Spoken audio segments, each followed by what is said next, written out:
Hela. Hela shattered Thor's Mjolnir with her bare hands. Simple as that. She single-handedly took down both princes of Asgard, Thor and Loki. She conquered the army of the realm that guards the 9 worlds, all on her own. They had to sacrifice Asgard itself just to deal with her. What do you think would have happened if she had faced Thanos? They had to sacrifice Asgard because Hela's power was bound to it. You could say it was her power source. In the comics, Hela is described as the mistress of death. She possesses an unstoppable power. She can control souls, summon the dead, and is essentially uncontainable. She has put Thor in a difficult position countless times. But here's the interesting part. The comics version of Hela has a somewhat different power profile than the film version. In the movie, she was given a special backstory where her power was amplified by Odin. Both versions rank on the level 1 list. Power level, level 1. The Destroyer. This thing we saw in the first Thor film was sitting in Asgard's treasury. You know how Odin loves souvenirs. He's collected a memento from every place he's ever been and locked them away in his vault. In fact, if you remember, when Loki found out he wasn't Odin's biological son, he said, "Did you bring me here to be another one of your treasures?" So for Odin, pretty much anything you can imagine could be a vault relic. This Destroyer was one such treasure locked in Odin's vault. Loki releases it in Thor 1, and this armor proceeds to devastate everything with blasts of energy. In short, this thing is not a character, it's a tool. A living suit of armor kept in Asgard's treasury under Odin's command.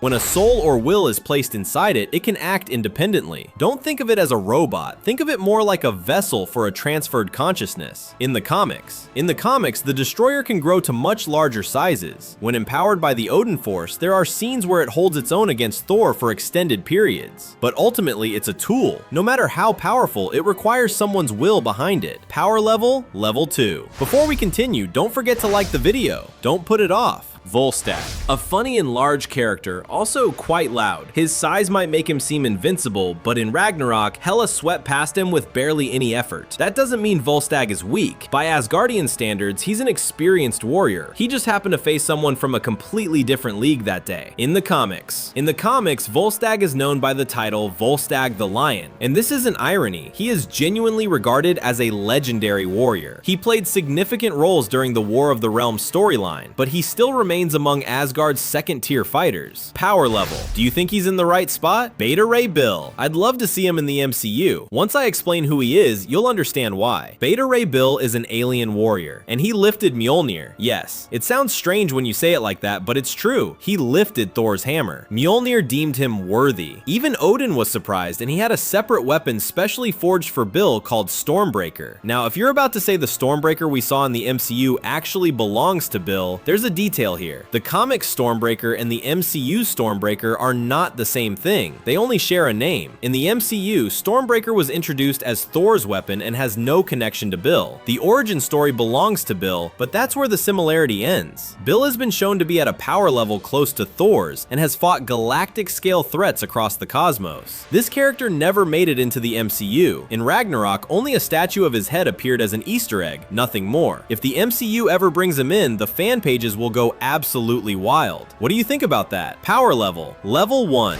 no debate. Thor. Even Thor himself wasn't worthy when we first met him. That scene where he can't lift Mjolnir feels like yesterday. But Thor learns what sacrifice means. He chips away at his arrogance, and by the end of the first Thor film, he becomes worthy. His peak power is revealed in Ragnarok. Let's be honest, the MCU pulled Thor's abilities down from that peak level after Ragnarok. He was turned into a comedy hero. That's why I'm torn about what level to place him at. In the comics, Thor operates at a cosmic scale. He has fought beings at the level of Galactus. He learned rune magic, the ancient sorcery used by Odin. His most powerful version is Old King Thor, an elderly Thor empowered by the Odinforce who battles and stops universe-threatening entities. If it weren't for the comic book details, I'd definitively say level 2, but we can't ignore the comics. Power level, level 1. Do you think leaning too far into Thor's comedy side has started to feel ridiculous? Tell me your thoughts. Let's talk. Sif. Sif is an exceptionally talented warrior. Even though we see her for limited screen time, she's strong in terms of speed, agility, and combat experience. She fought against the Dark Elves in Thor 2. In the comics, Sif stands out much more. She's positioned as one of Asgard's finest fighters, and her character's depth is explored far more thoroughly in those stories. In terms of power, she ranks among Asgard's top-tier warriors. Power level, undeniably level, Odin.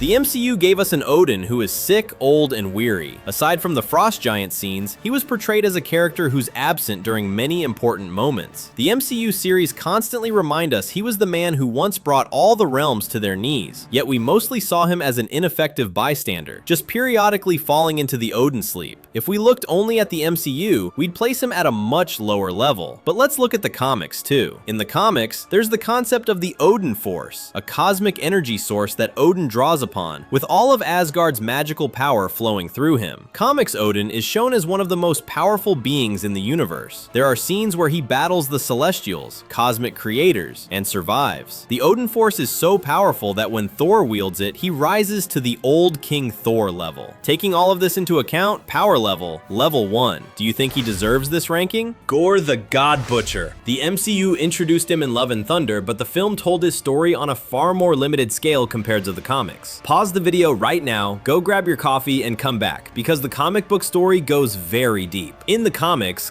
Gorr spent years hunting countless gods. His weapon, All Black the Necrosword, is devastatingly effective against both physical and divine powers. In Jason Aaron's God of Thunder comic series, he put Thor in dire situations across different time periods. Young Thor, present Thor, and old Thor, though not simultaneously, but across different chapters of the story. Imagine if the MCU had faithfully adapted this story. Thor's fourth film could have been a masterpiece, but instead they chose to film a comedy with Zeus. The MCU significantly downscaled this power. Gorr's power level, without question, level 1. Fenrir. Some of you may not know him, he only exists in the comics. He is Loki's son, a giant wolf. In Norse mythology, he is the being destined to trigger Ragnarok. He has scenes where he simultaneously challenges all the Asgardian gods. In the film, there was a brief encounter with Hulk shown, but that scene doesn't reflect the comics version's true power level. The real comics Fenrir is positioned as a much greater threat. Power level 1. Loki. He has no physical strength, he can't compete with Thor on that front, but that doesn't make him weak. What makes Loki powerful is his intellect and his sorcery. He was raised by witches and possesses exceptional magical abilities. His training came from them. His true race also traces back to the Frost Giants. He can create illusions, shapeshift, and engage in psychic manipulation. These aren't raw power, but in terms of results, they're sometimes even more effective, and he almost never truly dies. We've seen him return from every emotional death scene. I've honestly lost count of how many times he's come back. In the comics, Loki is far more layered. There are stories, particularly in the young Loki and Agent of Asgard eras, where he tries to be good. His magical power covers a broader spectrum than the MCU version, but in terms of physical strength, he doesn't make the level 1 list. Power level 2. Fandral and Hogun.